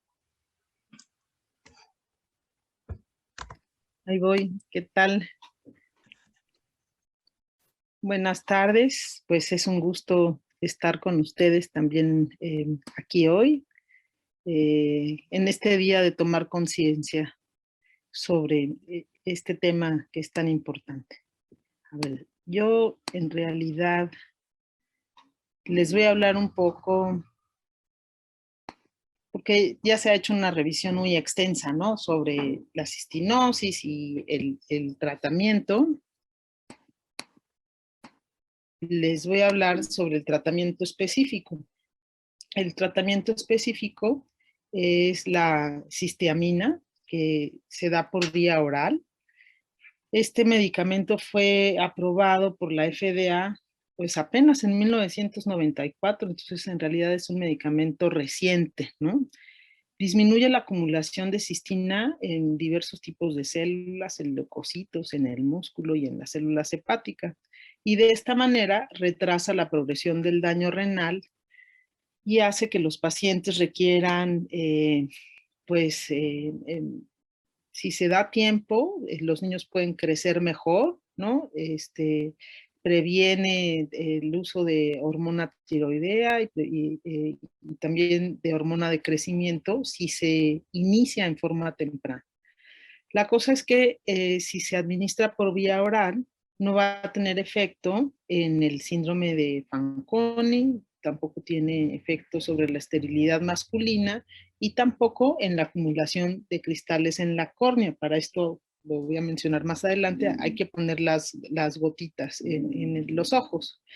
La dosis de la cisteamina es en niños hasta los 12 años es de 1.3 gramos por metro cuadrado al día, se divide en 4 tomas y la situación pues es que al tenerlo que dar cada 6 horas, pues hay problemas de adherencia terapéutica. En niños mayores de 12 años y mayores de 50 kilos, se dan 500 miligramos cada 6 horas. De inicio se prueba con una cuarta parte de la dosis que le tocaría al paciente y se va haciendo un aumento progresivo según la tolerancia. Es un medicamento que de hecho estimula la secreción ácida. Entonces los efectos adversos principales son a nivel gastrointestinal, pues náusea, vómito, dolor, es causa de úlceras, de dispepsia, pero también pueden darse otros efectos adversos. Se han descrito dolores musculares, aparición de estrías, dolor en huesos, letargia, neutropenia, dermatitis de tipo alérgico, hasta crisis convulsivas, y estos efectos adversos obviamente son dosis dependientes. Entonces, si se disminuye la dosis, pues los pacientes pueden tolerarlo. Y lo que es muy importante es que no debe de consumirse en el embarazo porque induce daño fetal. También es importante lo de las gotas oftálmicas, porque pues como se mencionó previamente, se acumulan los cristales en la córnea. primeras gotas que se utilizaban, pues había que darlas entre 8 y 10 veces al día, y como son muy ácidas, son molestas de aplicación. Recientemente salieron estas Cystadrops, que son una gota, 4 veces al día en cada ojo, y esto pues previene, ¿no?, el depósito de los cristales en la córnea. También recientemente, bueno, pues se aprobó por la FDA en el 2013 el Procysbi, que es una formulación de cisteamina con capa entérica. Entonces el medicamento se libera una vez que llega a intestino delgado, y esto mejora muchísimo la absorción y aumenta la concentración plasmática, el área bajo la curva de contratiempo de la cisteamina, y evita el metabolismo de primer paso. Se administra 2 veces al día, y lo que sí se ha visto con el Procysbi es que hay una mejor adherencia terapéutica. Entonces esto hace que los desenlaces a largo plazo, por ejemplo, la progresión del daño renal y la afección a los diferentes órganos, pues sea mejor, ¿no? Si un paciente estuvo bien medicado todo el tiempo. Recientemente hay mucha esperanza con esto de la terapia génica con células madres. Existe un ensayo clínico en curso que se realiza en la Universidad de California. Es todo un consorcio, ¿no? Quienes están planteando este estudio, en donde participan pues médicos de trasplante de médula, los genetistas, los de terapia génica, nefrólogos, endocrinólogos, cardiólogos, y pues todo el equipo que participa en el seguimiento de estos pacientes. Es muy interesante porque es para evaluar la tolerabilidad y seguridad de del gen CTNSRD4 que ellos hacen con un lentivirus, y primero movilizan y colectan las células madres con la modificación genética para expresar este gen, dan la terapia de ablación de médula y realizan un trasplante de médula. Se suspende la cisteamina, y el objetivo es seguir a estos pacientes durante 15 años. En lo que está posteado en Clinical Trials, ellos quieren incluir inicialmente a 6 sujetos, 4 adultos seguidos de 2 adolescentes mayores de 14 años, y vigilando los desenlaces clínicos sobre los diferentes órganos que sabemos que son afectados, ¿no? Sobre todo el riñón, ojos y todos los problemas endocrinos, ¿no? Van a medir niveles de cistina en diferentes tejidos y la densidad de los cristales en ojo y piel, pero pues realmente pues abre toda una promesa de tratamiento, ¿no? Pues eso es todo lo que yo traje. Muchas gracias, Mara. Como siempre, un gran placer escucharlos a todos. Cuando nos enfrentamos a un paciente con cistinosis, híjole, es un tremendo, un serio problema, digo yo, porque a mí nunca se me va a olvidar esa paciente que tuve con una lesión de codón de inicio. Tenía 0% de enzima, ¿no? Entonces, algunos pacientes con cistinosis, la gran mayoría tienen un 2 o 3% de la enzima, y eso hace que medio se atenúe. Ya sabemos que la gran mayoría de las enfermedades lisosomales con más del 5% de actividad enzimática, es muy difícil que tengan manifestaciones clínicas, pero esta paciente en especial no la alcanzábamos, teníamos que ponerle casi 20 litros de agua al día, era una cantidad impresionante de agua. Entonces, creo que por ahí hay algunas preguntas, y creo que Leticia Rosales nos va a ayudar a moderarlas. Así es. Pues les agradecemos su excelente presentación y discusión en el tema que hoy nos concierne. A continuación, daremos lectura a las preguntas que de manera previa y durante esta sesión nos han enviado nuestros asistentes, padres de familia y pacientes. A todas estas preguntas, y si tienen algunas más, se les dará respuesta siempre y cuando sean realizadas por medio del chat. Yo con gusto me haré cargo de estas y los panelistas las responderán sin problema. Para empezar, la primera pregunta sería: ¿Qué suplementos pueden ayudar a la función renal cuando ya existe trasplante a pacientes con cistinosis?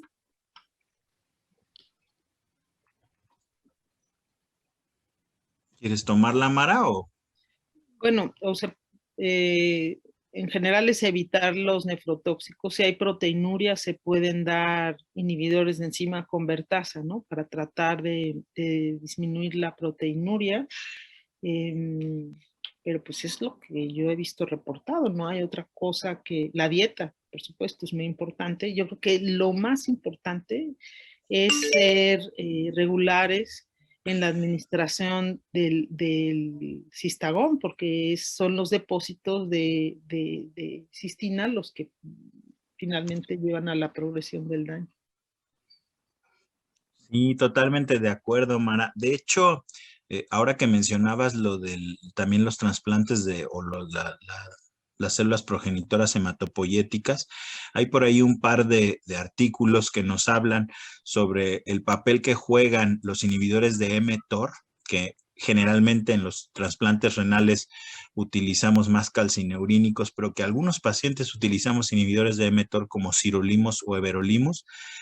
Se ha visto que el uso de everolimus en los pacientes con cistinosis que recibieron un trasplante de células progenitoras hematopoyéticas, por alguna razón que todavía no se comprende muy bien, ese everolimus lo que hace es mejorar la presentación de las cisteaminas, si es que hay algún grado o la proteína está mal doblada, se dobla un poco mejor, como si fuera un tipo chaperona. Entonces, es muy interesante. Otros medicamentos, pues como dice Mara, no hay descritos, sino más bien el cuidado del riñón que es trasplantado, ¿no? Continuamos con la siguiente pregunta. Gracias, doctor. ¿Qué avances hay respecto al tratamiento de trasplante de células madre que se practicó en Estados Unidos?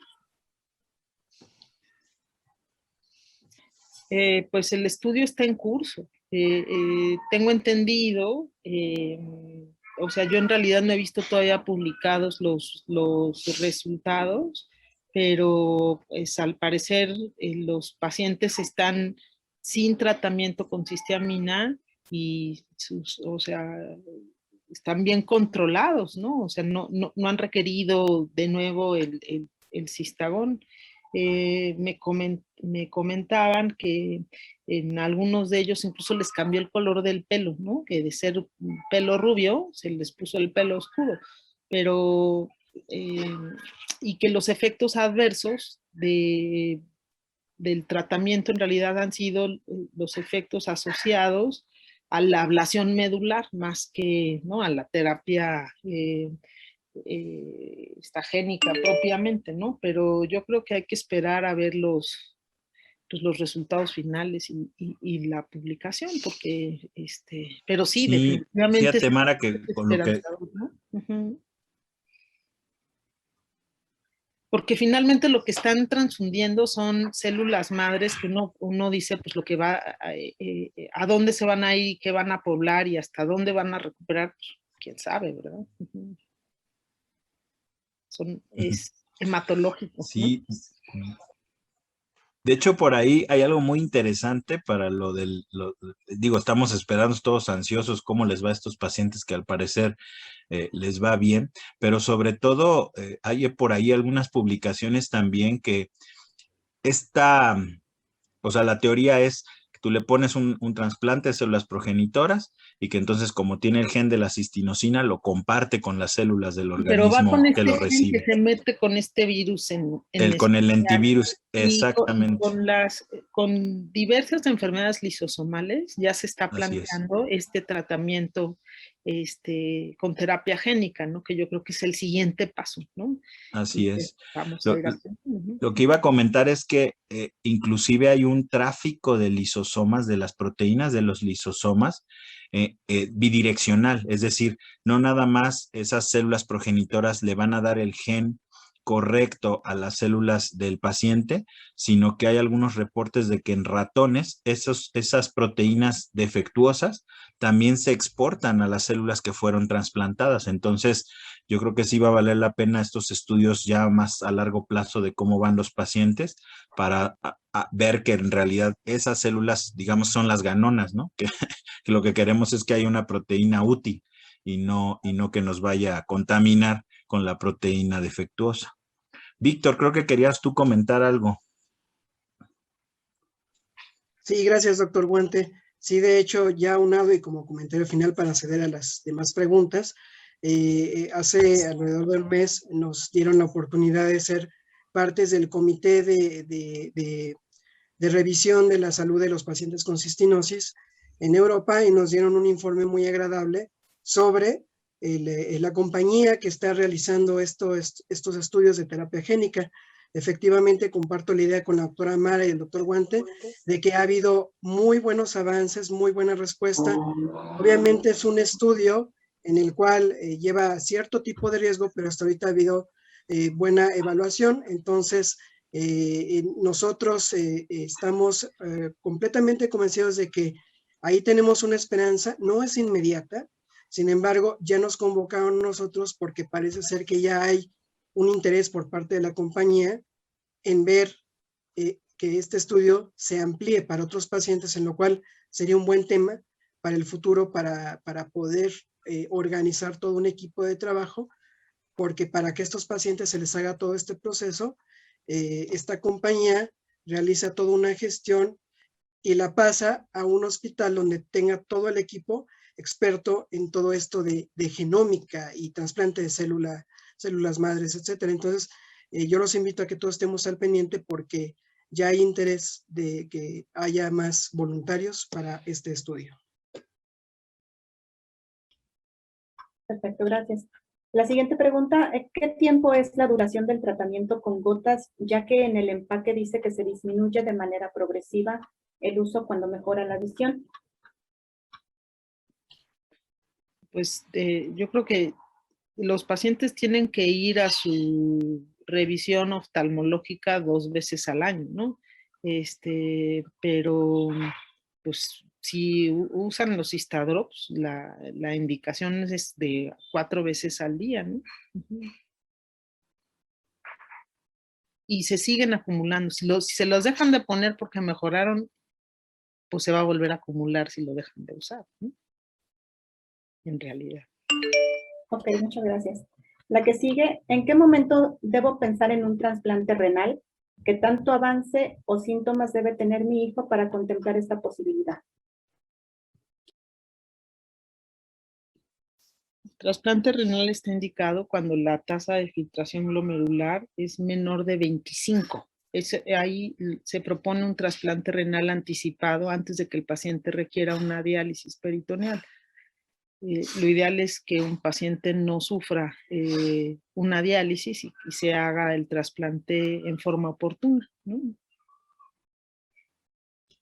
Gracias. La que sigue, ¿es curable la cistinosis en un niño? No es curable. Bueno, hasta ahorita, vamos a ver con esos estudios de terapia génica, pero hasta ahorita no es una enfermedad curable, ¿no? Sí, recuérdense que el tratamiento es una enfermedad con tratamiento por la cistiamina y todo lo que ya hablamos del trasplante o de evitar la progresión de la enfermedad renal terminal, pero es un tratamiento que no cura, es la realidad. Muy bien. La que sigue, ¿se requiere más adelante un trasplante de riñón?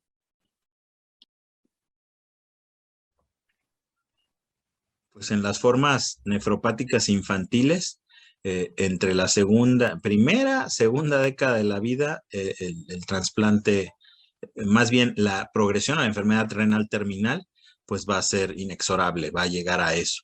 Entonces va a requerir un trasplante. Ahora hay que recordar que las células que le trasplantamos, lo más probable es que contengan cistinosina y que ya no repitan, pero ahora sí los cristales de cistina se pueden depositar en el riñón y hacer enfermedad renal por los cristales. Muy bien, gracias. La siguiente, ¿cuál es el pronóstico de vida para un niño con cistinosis? Pues aquí tenemos a un niñote que ya es adulto y que hoy dirige la asociación, así que yo creo que la calidad de vida, el estilo de vida, y el pronóstico de vida ha cambiado con el medicamento y con toda la ciencia alrededor del trasplante. Yo creo que sí, digo, nada más de ver, ¿no? De los medicamentos son recientemente aprobados, ¿no? Es una enfermedad rara, enfermedad huérfana, entonces, pues cuesta un poquito más trabajo, pero yo creo que se ha mejorado notablemente tanto la calidad como la duración, ¿no? De los pacientes, porque mal que bien, el Cistagón bien tomado, pues previene la progresión, ¿no? De la enfermedad. Muy bien, siguiente pregunta. ¿Qué ayuda brinda la Asociación de Cistinosis? Bueno, creo que esa me corresponde. ¿Ahí me escuchan? Gracias. Bueno, desde que se fundó la asociación, nuestro principal objetivo es que todos los médicos tuvieran conocimiento para poder tratar este, pues vamos a decirlo como lo es, raro padecimiento. También uno de los objetivos era tener a la mano el medicamento. Ya se ha logrado todo esto.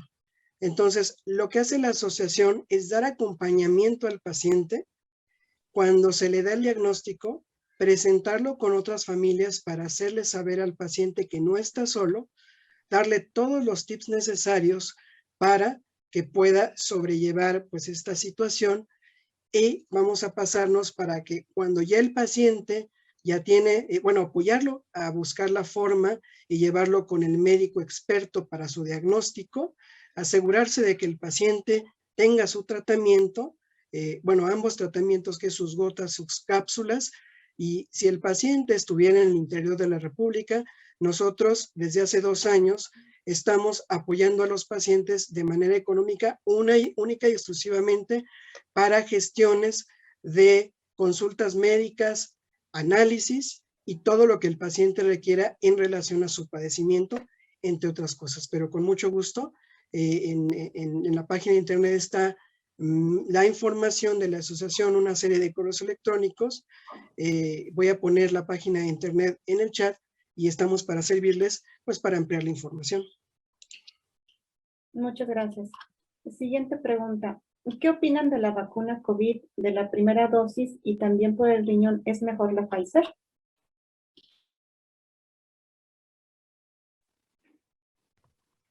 Yo creo que es algo que en este momento es muy difícil de responder. Hay estudios por ahí que están diciendo que les ha ido mejor. Justo hoy en la mañana enviaban un mensaje los franceses en un grupo que tenemos, que les han aumentado el número de anticuerpos o presentan una mejor respuesta de anticuerpos contra la vacuna o con la vacuna Moderna, contra Pfizer. Pero pues la verdad es que son experiencias ahorita. Yo creo que es muy, muy difícil responder esa pregunta. Siempre la mejor es la que te toca, ¿no? Exacto, justo es lo que iba a decir, Mara. Entre las pláticas de los médicos decimos, la que te toque es la mejor vacuna hoy en día. Ya cuando tengamos para escoger, a lo mejor uno se puede poner elegante con cuál se va a poner, pero en este momento la indicación desde el punto de vista médico es la vacuna que tengas a tu alcance. Y también insistir que aún los pacientes con trasplante renal, o sea, la recomendación ya de la Sociedad Internacional, ¿no?, de trasplantes es que se apliquen la vacuna. Aunque las tasas de seroconversión son menores, bajas, o sea, menos anticuerpos, pero pues si tienen la oportunidad de ponérsela, pues sí, hay que ponérsela, ¿no? Muy probablemente para niños, más adelante también se liberen las vacunas, ¿no? Está el interés ya de comenzar a aplicarlas en niños, ¿no? Muy bien, muchas gracias. El siguiente, ¿el dolor en el trigémino algo que ver con cistinosis, riñón, trasplante?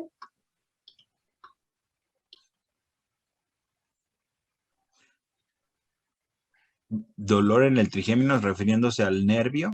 Seguramente sí hay ciertos, algunos dolores que son inicialmente o que se empiezan a aparecer con la formación de cristales en la vasa nervorum. Entonces, si los nervios están afectados, tienen, además de la miopatía, pueden tener dolores en las extremidades, sobre todo en las extremidades superiores. Desafortunadamente, no hay un consenso sobre tratamiento para ese tipo de dolor o tratamiento para ese tipo de miopatías, y prácticamente se remite a un buen control de controlarse con la cantidad de hemicistina que se puede medir, ¿no? Que debe ser, la recomendación es que sea menor a 1. Y si es mayor, pues hay que darle más tratamiento, aunque pues también tenemos una dosis tope de la terapia de reemplazo enzimático. Entonces, pues sí, desafortunadamente no hay nada para el dolor ni nada para la miopatía, son solamente sintomáticos. Muy bien. La que sigue, la edad más temprana para sospechar, ¿cuál es?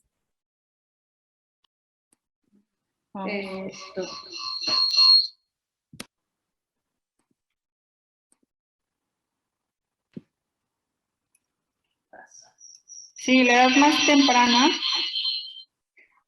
es a partir de los 6 meses de edad.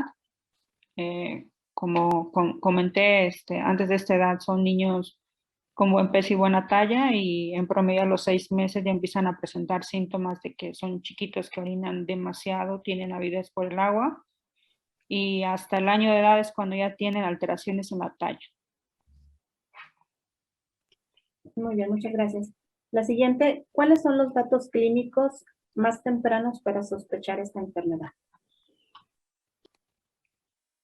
Pues, como mencionábamos, dentro del cuadro clínico inicial, los datos importantes o pivote que nos hacen sospechar de una enfermedad no habitual que no entra dentro de esas principales o más frecuentes, pues son retraso en el crecimiento, retraso en el crecimiento pondoestatural, son niños que pueden presentar alteración, fallas de medro, fiebres inexplicables, vómitos, deshidratación, que no entran dentro de esas enfermedades comunes. Son como los datos pivote que podríamos decir que son los que nos pueden llevar a la sospecha de este tipo de enfermedades. Y aunado a todas las demás situaciones que se fueron comentando a lo largo de la charla, de los datos a nivel renal, a nivel bioquímico, etcétera, etcétera. Gracias, doctora. La siguiente, ¿existe algún estudio para identificar el gen afectado?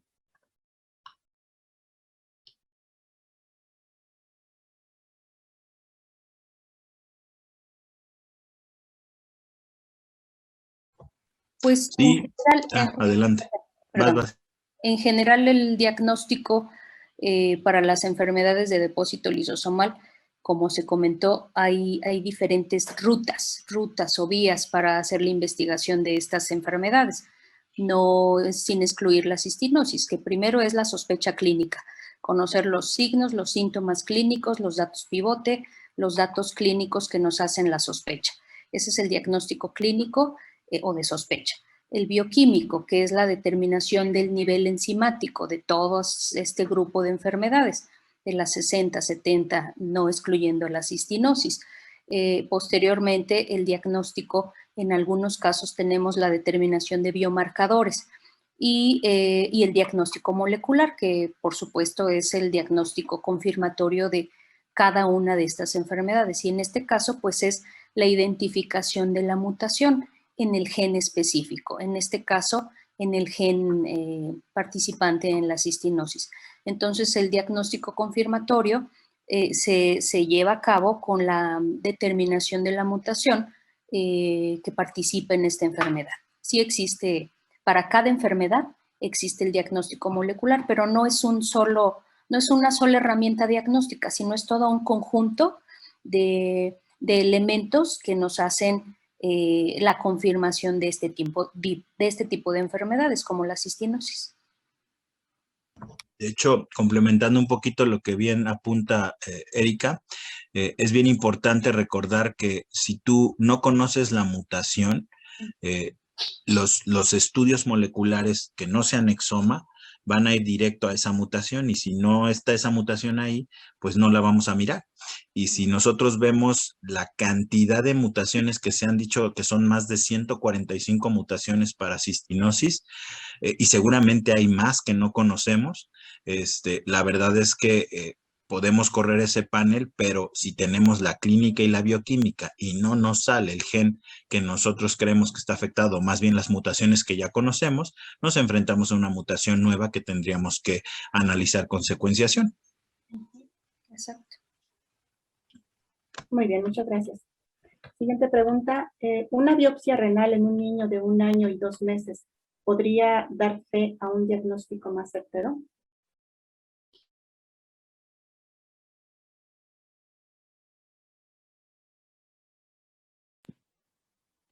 Sí, claro que sí, sí da la certeza del diagnóstico. Como mencionamos, se encuentran los depósitos de cistina, así como alteraciones al nivel de las células tubulares, pero sí hace un diagnóstico de cistinosis. Gracias. La que sigue, ¿existe la posibilidad de hacer diagnóstico con el tamiz neonatal? Pues, de hecho, una de las herramientas importantes para el diagnóstico hoy en día del grupo grande de enfermedades lisosomales se está gestionando para que sea incluido dentro del tamizaje neonatal o del tamiz ampliado, no del neonatal, del tamiz ampliado. Y actualmente hay incluso propuestas a nivel nacional y hay grupos de trabajo al respecto para incluir a estas enfermedades dentro del tamiz. Hoy en día, pues no tenemos incluido el grupo de las enfermedades lisosomales en el tamiz, pero bueno, pues se está trabajando al respecto. De las enfermedades lisosomales, actualmente el único sitio o institución donde se realiza es en Pemex, con la doctora Juanita Navarrete, que muchos de nosotros la conocemos, pero hoy en día no se tiene esa herramienta aún establecida a nivel nacional dentro del tamizaje. Desafortunadamente aún no se tiene, pero hay grupos de trabajo al respecto, incluso ya proponiéndolo como propuestas de ley para que sea como el tamiz neonatal que es por ley a todos los recién nacidos en nuestro país, pero pues como les menciono, hoy en día pues actualmente no lo tenemos como una herramienta para toda la población, para tamizar a toda la población, que pues sería lo ideal porque es la edad idónea en la cual pues nosotros podemos detectar este tipo de enfermedades antes de toda esa progresión pues que hemos estado hablando a lo largo de esta charla, de que se generen o se presenten las complicaciones. Sería la edad pues ideal. Muchas gracias. La siguiente, ¿cuál sería el estudio de laboratorio mínimo para sospechar la enfermedad?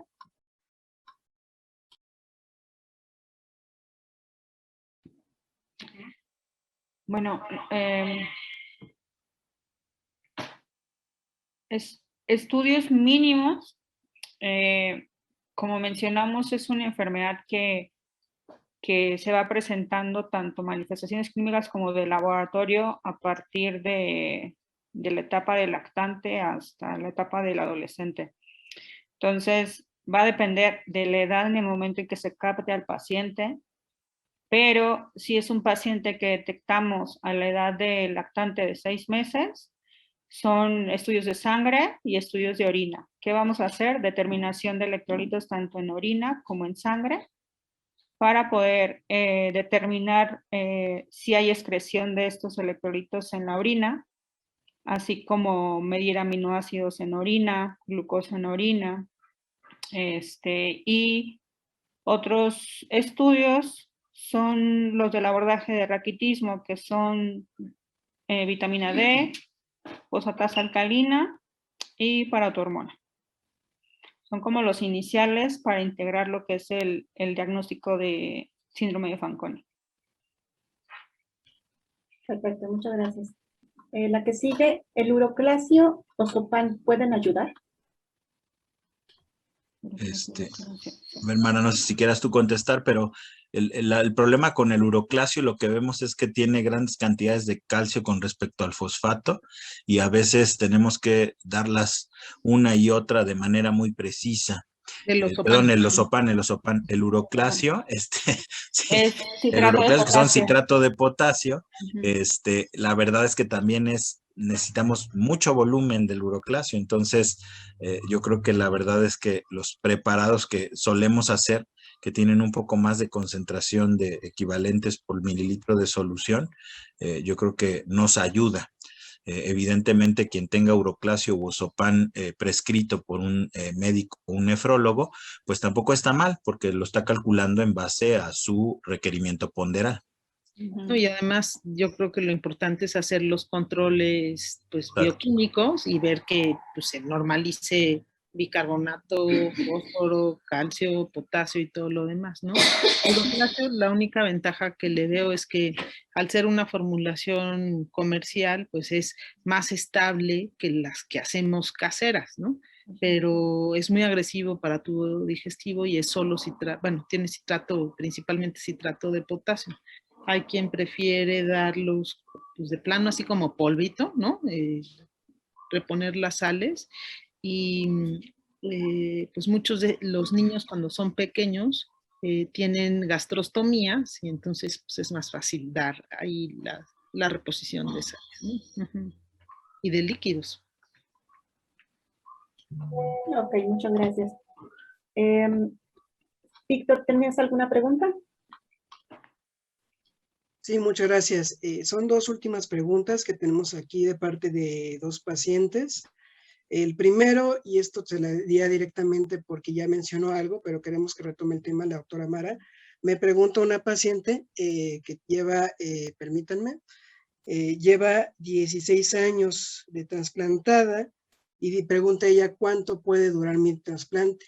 Entonces, pues no sé si podemos retomar con la doctora Pues Mara. está padrísimo que le haya durado 16 años teniendo cistinosis. La vida media de un injerto renal es de 10 años, el promedio independientemente de la causa.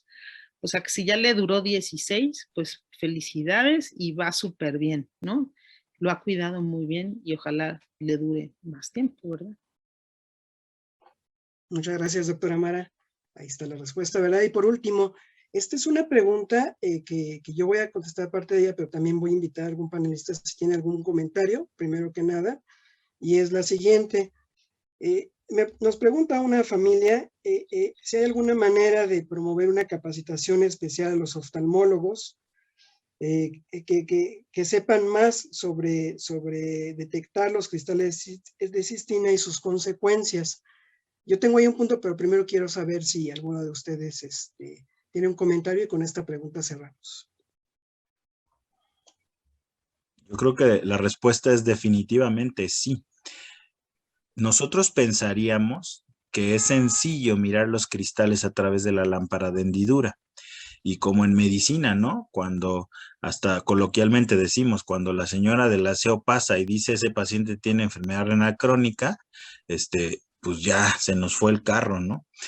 Lo mismo sucede con los cristales de cistina, cuando están ahí en la córnea, pues cuando ya están de manera muy abundante, pues hasta nosotros con el oftalmoscopio indirecto podríamos ver los cristales, pero la verdad es que lo que tendríamos que hacer es entrenarlos para cuando no están o están iniciando los cristales, como bien decía la doctora Hernández, a partir de los 6 meses empiezan a depositar, pero son evidentes con fotofobia y todo 3 años después. Entonces, yo creo que sí habría que hacer una revisión, inclusive dentro del examen del consejo de los oftalmólogos, vienen casos de cistinosis, o sea, tampoco es una enfermedad de la que sean ajenos.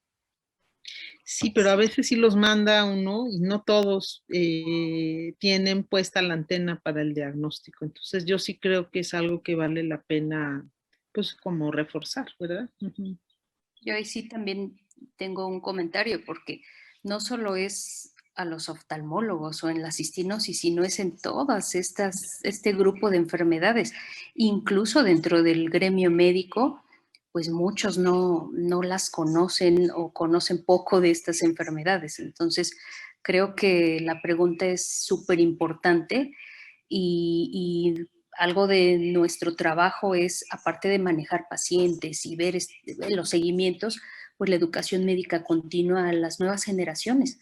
Creo que es básico porque los diagnósticos precoces, oportunos, pues son vitales.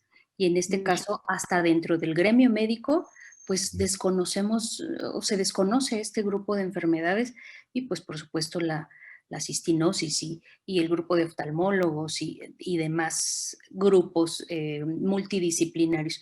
Creo que es básico, Víctor, ahondar en la educación médica continua. Pues a nosotros nos pasó con lo de acidosis tubular renal, ¿no? Que pues puede haber un paciente correctamente etiquetado como acidosis tubular, pero pues si le ven una tubulopatía proximal, la primera opción es cistinosis y hay que buscarla intencionadamente, ¿no? Porque se puede dar las sales y quedarse uno muy tranquilo de que ya se le corrigió el potasio y el bicarbonato, pero si no damos el cistagón, la enfermedad sigue progresando, ¿no? Correcto, y muchas gracias. Y yo ya nada más agregaría que cuenten con nosotros como una plataforma para poder realizar esto. Lo hemos hecho durante mucho tiempo, aún hay mucho trabajo en este sentido, y esto lo que estamos haciendo el día de hoy, gracias a ustedes, es el primer paso. Ahora bien, nosotros por ahí, Leti al cierre va a mencionar cuál es el siguiente webinar, pero ya tenemos seleccionados una serie de temas que van a ser de interés para todos los médicos, incluyendo familias y pacientes, pero el tema de la oftalmología ya lo tenemos agendado, así que pues nuestra prioridad es trabajar para que los pacientes estén muy bien. Doctores, muchísimas gracias. Gracias por su apoyo. No sé si quieren agregar algo más. Pues Primero las damas. Yo quiero agradecer a Víctor y a todos los panelistas por esta invitación. Veo que también hay entre los asistentes está Leti Belmont, quien también ha hecho un trabajo fantástico con los pacientes con cistinosis, y a todas las familias, ¿no? que se han abocado, que se apoyan unos a otros. Yo creo que eso ha sido pues, muy bueno para esta enfermedad, ¿no? Pues yo también agradezco infinitamente la invitación, Víctor, al doctor Guante y a todos los panelistas con excelentes pláticas. Y pues es un honor participar en este tipo de foros porque, como lo dije al inicio, es una oportunidad para dar a conocer estas enfermedades que su nombre pues lo engloba, son raras. Y eso pues contribuye a que no las veamos, no las conozcamos, no las detectemos y por supuesto pues no haya una modificación en la calidad de vida de este tipo de patologías de pacientes. Me queda más que agradecer y pues también a sus órdenes en mi institución y estamos para servir.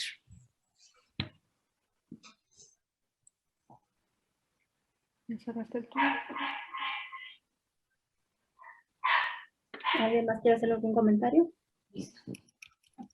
Sí, yo. Primero que nada, un gusto estar con ustedes. De hecho, es la primera vez que puedo compartir este panel con ustedes. Gracias, Víctor, por la invitación. Y estoy muy contenta porque es un apoyo más a la educación médica continua. Entonces, yo estoy en el Hospital Juárez de México. Un gusto estar con ustedes y si desde mi institución puedo apoyarlos con algo, totalmente un gusto participar. Pues yo nada más reiterar lo mismo que han dicho las doctoras. Nosotros nos debemos a los pacientes y estaremos dando las pláticas que sean necesarias para que quede claro todos y cada uno de los puntos, desde las sondas, desde el uso de las gastrostomías, el medicamento. Yo creo que Víctor ha hecho un esfuerzo enorme, Mara ha hecho un esfuerzo enorme, y nosotros ahora que nos sumamos a ese equipo que ya tenían, la verdad es que yo me siento en lo personal muy orgulloso de poder ayudar a los pacientes, pero sobre todo siempre lo he visto como una responsabilidad, como bien lo dijo Mara y como bien lo dijo Erika. Si nosotros ya sabemos la patología, nuestra obligación es que los demás médicos la conozcan. Muchas gracias a todos y nos vemos pronto. Hasta luego. Bueno, pues con esto damos terminada nuestra sesión y agradecemos la participación y presencia de los panelistas, los asistentes, y recordarles que en la siguiente webinar estaremos tratando el tema cuidado de adultos con cistinosis y trasplante renal en cistinosis. Estén al pendiente de nuestras redes sociales para más información. Que tengan una excelente tarde y muy buen fin de semana. Gracias, hasta luego.